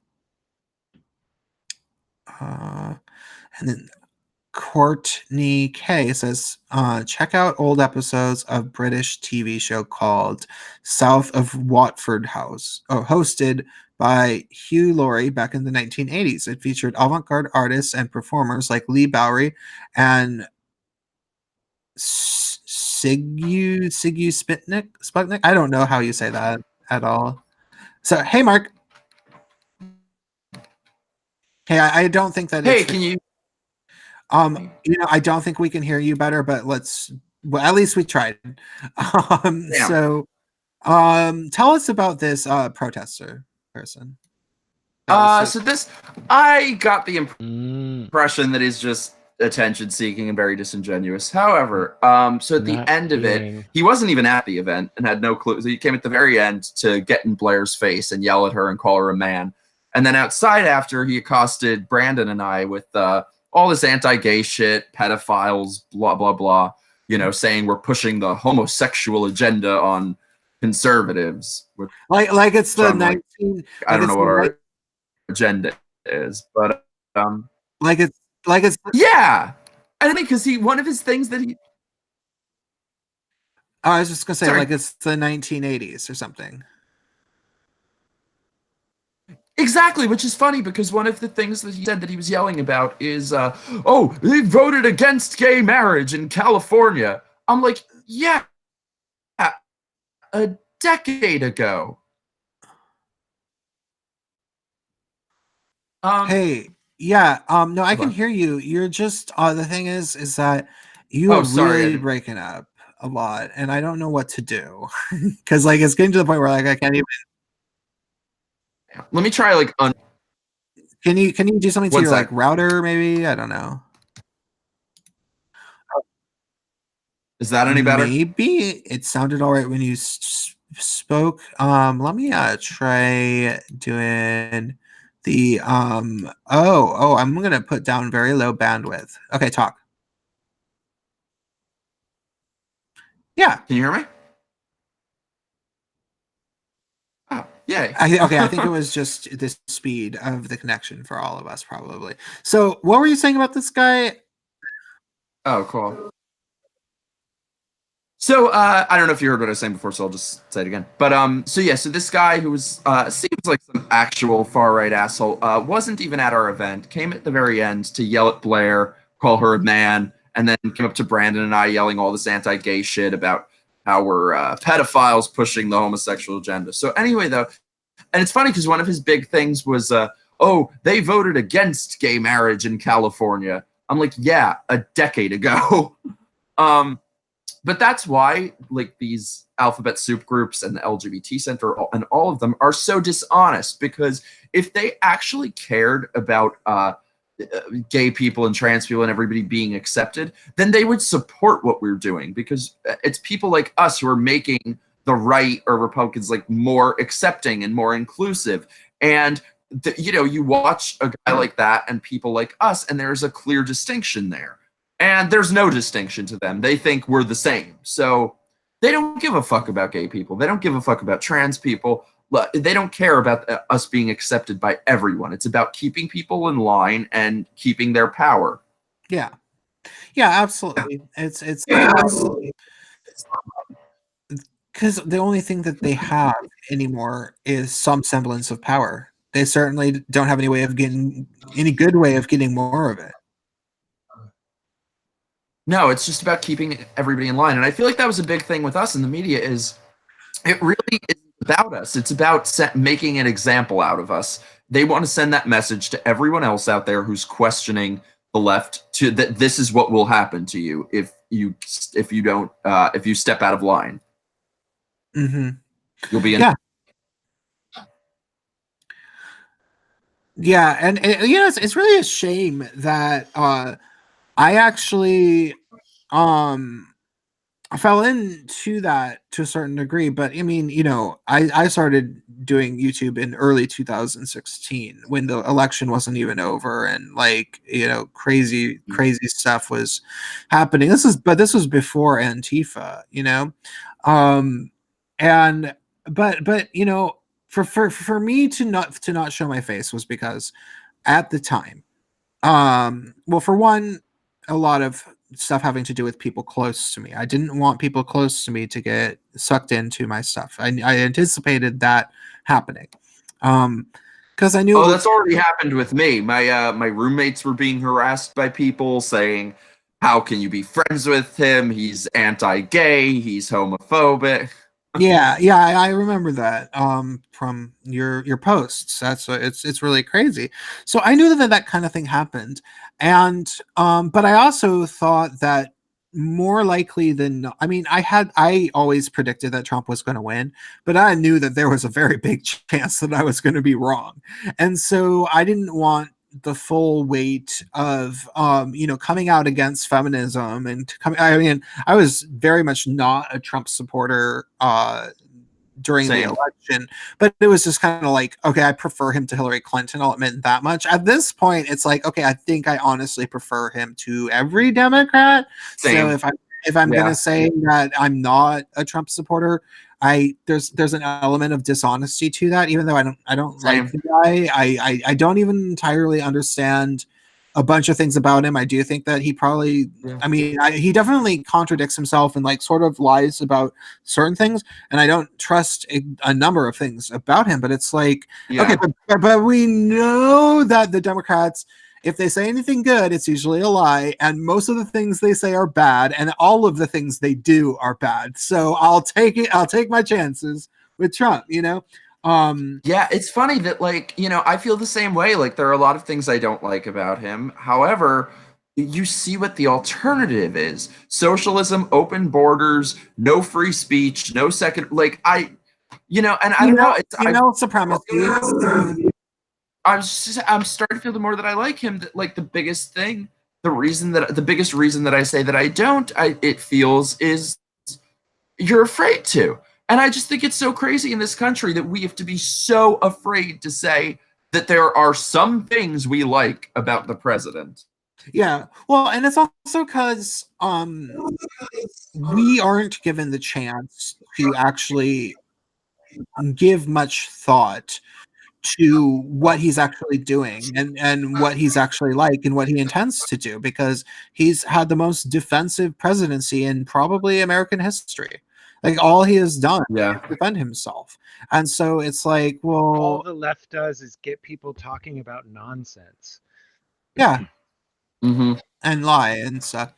I'm gonna increase your volume, Jordy. So yeah, like that's another thing, and like not Bill Maher, what's his name, the obese documentarian, Michael Moore. They're all same.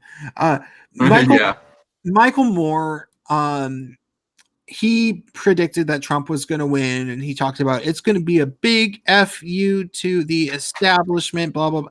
But like, okay, there's truth to that, but I think that's really underselling the motivation. It's like no, it's not about establishment. It's about like because Trump, you could argue that he's establishment in his own way, but it's like, okay, no, the entire establishment is provably horrible. There's a fleet of specific individuals representing, in particular, the Democratic Party, but on the Republican Party too, that are all nightmares. Each and every one of them.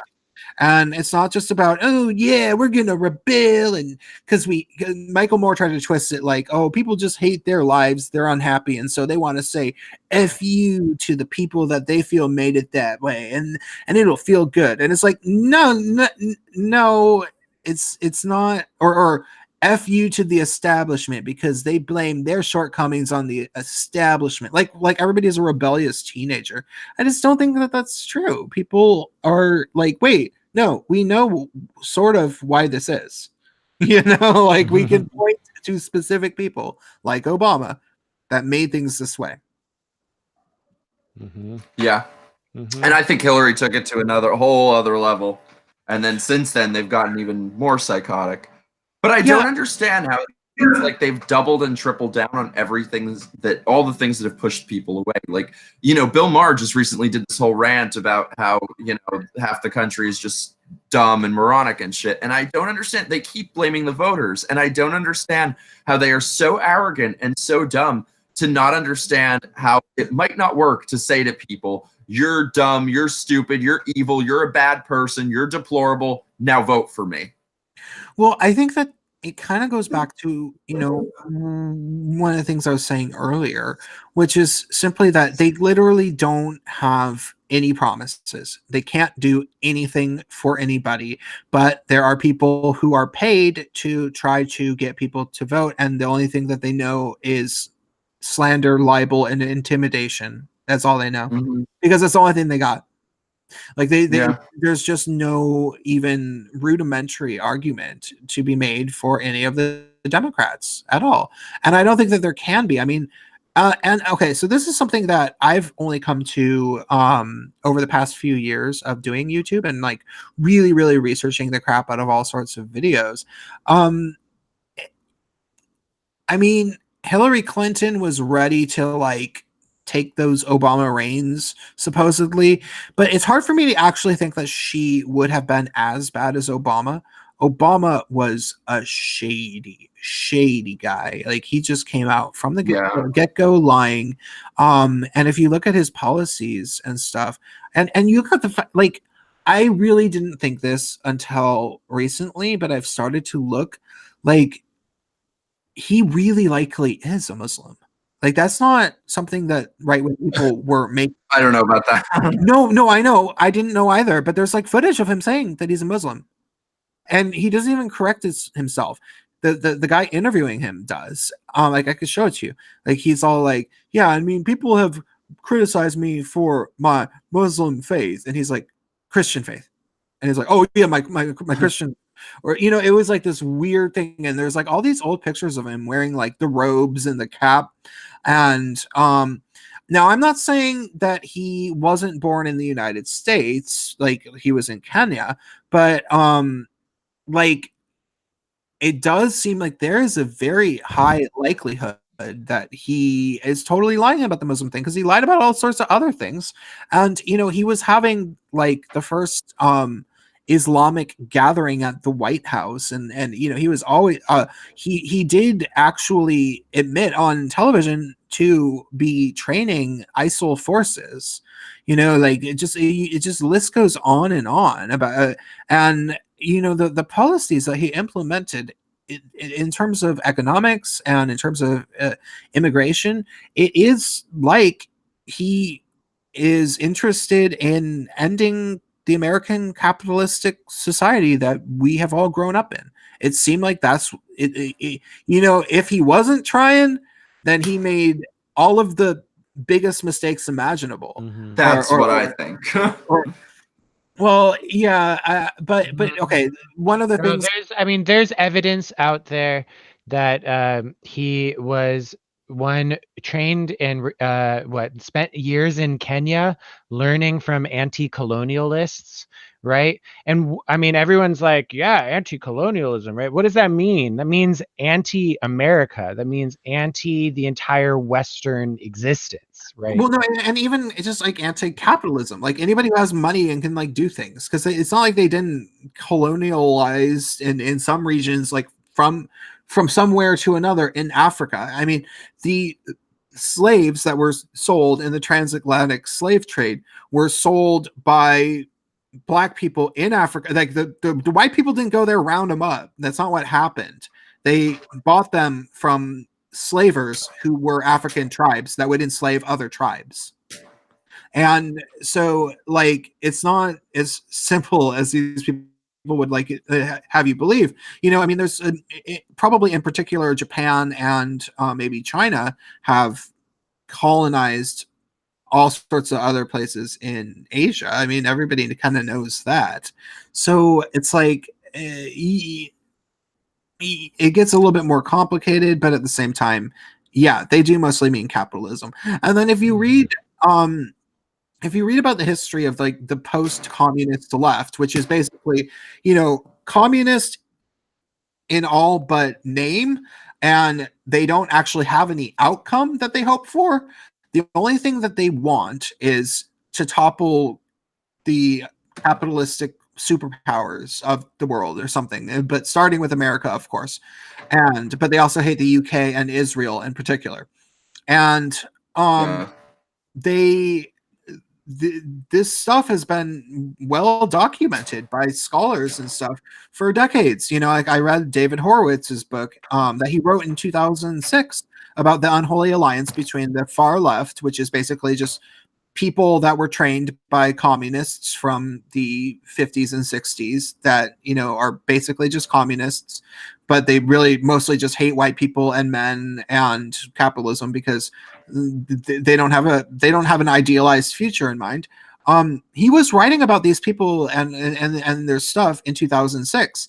And then Obama came from that leg of politics. Like he was hanging out with Louis Farrakhan in Chicago. There's pictures of it.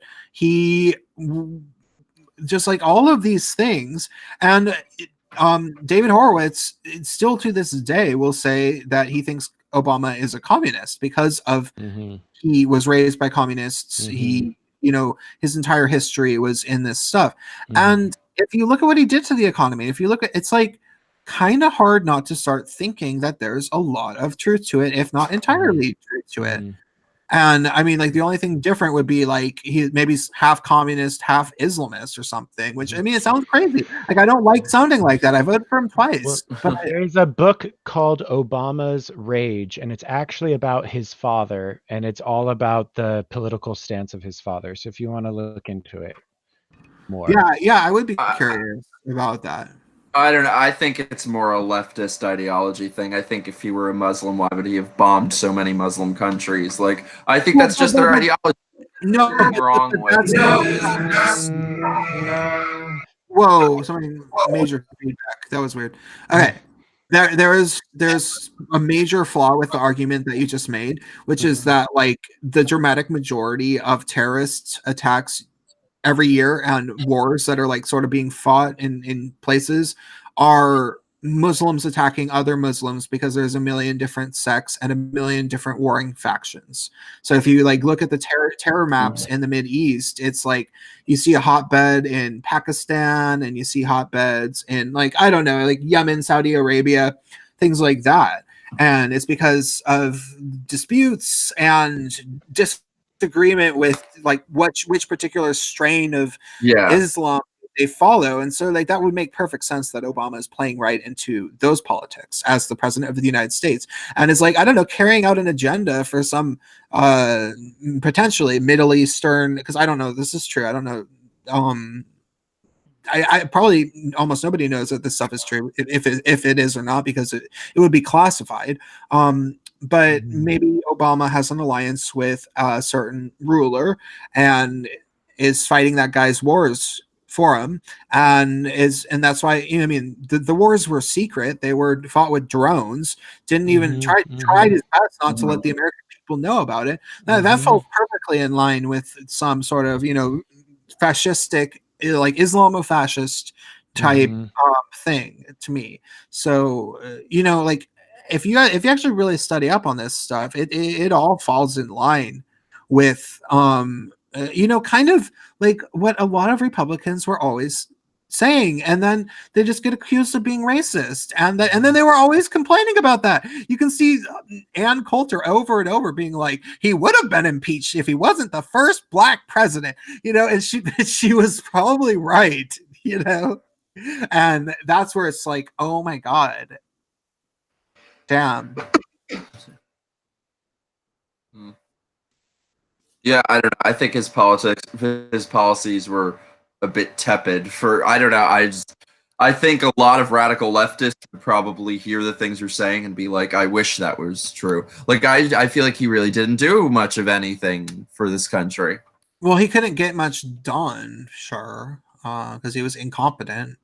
He sold it off to yes, foreign investment. Oh yeah. He opened up cities that were controlled by Democrats for foreign investors, mainly China, to just come in and buy up all the property. And I don't know why he did that. Maybe because China has like a technically China. Well, no, because the people that were buying up the property weren't the government. So I think it was just crookedness. I think it was just because Obama was bankrupt. I think so.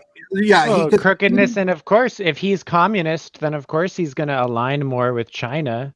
Well, yeah, but the thing is that the people who are building the property are the capitalists in China, and they're building it over here so that they have money invested over here, so that if and potentially when the Chinese government decides to like go full communists and confiscate all of the money in everybody's bank account, which is very likely going to happen because now they have president for life.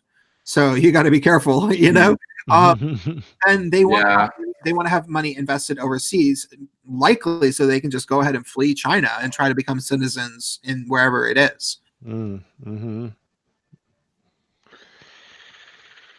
Dang. Yeah.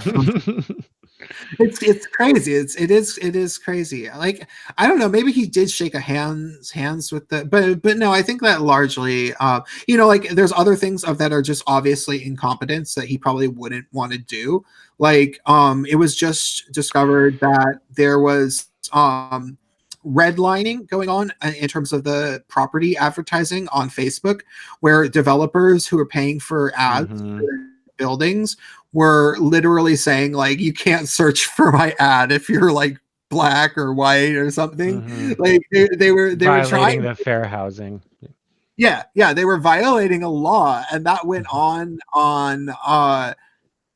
all throughout the Obama, like they figured it out during the Obama administration. So probably been going on for a while. And Obama could have and probably would have wanted to put a stop to it if he had known about it, but at the same time, maybe he wasn't going to do anything because Facebook was, helping to rig elections for the Democrats, and so they were turning blind eyes. Well, they were keeping the housing market afloat that way, or like keeping their game going. Their racket. Yeah, it's like keeping this like housing only for certain people, not for everyone. You have all of this housing in San Francisco and different urban areas that remain completely empty, and and they just refuse to make it available to anybody except for I guess people who can pay exorbitant prices, which is no one. There was definitely never any attempt to make housing easier or more available for people under Obama anytime during Obama's administration. So well, I think that's because he was just totally doing everything he could to destroy the economy, and then somehow it must have been that the Democratic Party themselves shook hands with some sort of Chinese people and started getting a bunch of Chinese money to do that developing, because the Democrats needed it, because they didn't have anything to show for Obama, probably would be what I would guess. And because they ended 2016, the Democratic Party was in millions of dollars worth of debt. So like but the other thing though is that the reason that the housing was unaffordable is that they specifically the Chinese investors in particular were specifically overpricing the units of these buildings, which is why you go to New York, San Francisco, Seattle, you look around at these new developments, and usually it's kind of rare to actually see people inside them. Like you're like, oh, somebody actually lives in there. They have stuff. That's cool. I never saw that before, you know? Mm-hmm. And that there's a reason for that. And it's because the Chinese people want the building to be mostly vacant so that if the communist government confiscates all of everything that's in their bank account, they can move to the United States and start becoming a landlord of the building. Or I think that they're also afraid of if they turn a profit on that building, then maybe the way that the Chinese government works is that investment will have officially paid off, and then they're supposed to like reinvest or something, or like there might be some rules around that, or they're thinking that that maybe somebody in the United States would want to buy the building. A domestic buyer would want to take over the investment if it's actually turning a profit, and they don't want any of those things. What they want is to own this building for as long as possible. So they price the units out of the actual price range of the average citizen, which is why they steadily drop in value every year, which is the thing with the new development. And so yeah, it's really strange. Yeah, you can't afford shit in New York here anymore. Yeah, and most people aren't even in those new buildings. It's just like Nope. Yeah. So okay, anybody else in maybe the chat have any other questions that they might want to super chat, because it's just passing the 2-hour mark, and I've been having a good time, but people have lives, people have stuff to do. I haven't eaten yet today, for example. Shit.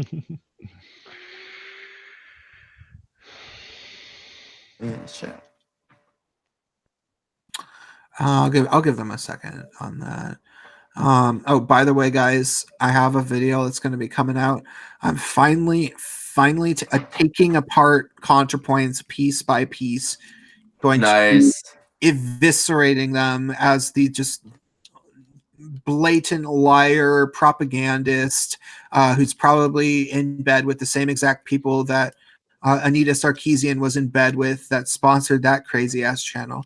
People have such short little memories. people it's like oh, there's never been precedent for like a corporate sponsored feminist liar that had a lot of people going. Like you really are surprised that I think this. Like they're like, no, Natalie is smart and brilliant and beautiful, and you're just are jealous because she's more relevant than you are. And it's like, yeah, that's it. Yeah. I actually totally want to be Philip DeFranco as well. Like, so yeah, I'm gonna be doing that, and Mike's channel is in the description. Go check it out. Help him get to some big videos coming out soon too. Yeah, help him get to 1,000 subscribers. And Lordy has said that he's going to make a video about going on a date with a socialist. Send me that. I want to see that. Okay. Okay, now I have to do it. Yes. And I don't know who is going to be on Gaytriachy next week. We have not found it. Oh, Mike, actually, if you could help find some people that would maybe be interested in coming on and talking about things, that would be really cool. I know anyone. Yeah, because I'm kind of always looking for guests, because it's like such a it's so hard to, considering all of my social media is essentially shadow banned. It's just hard. And also 2 weeks from now, though, we're going to have Allison Tiemann of Honey Badger Radio back on the show, but she's never been on this channel. So make sure to tune in for that. And I guess I will talk to you guys later, because I don't see any super chats. Okay. Awesome. See everybody later. Thank you so much for having me. Yeah.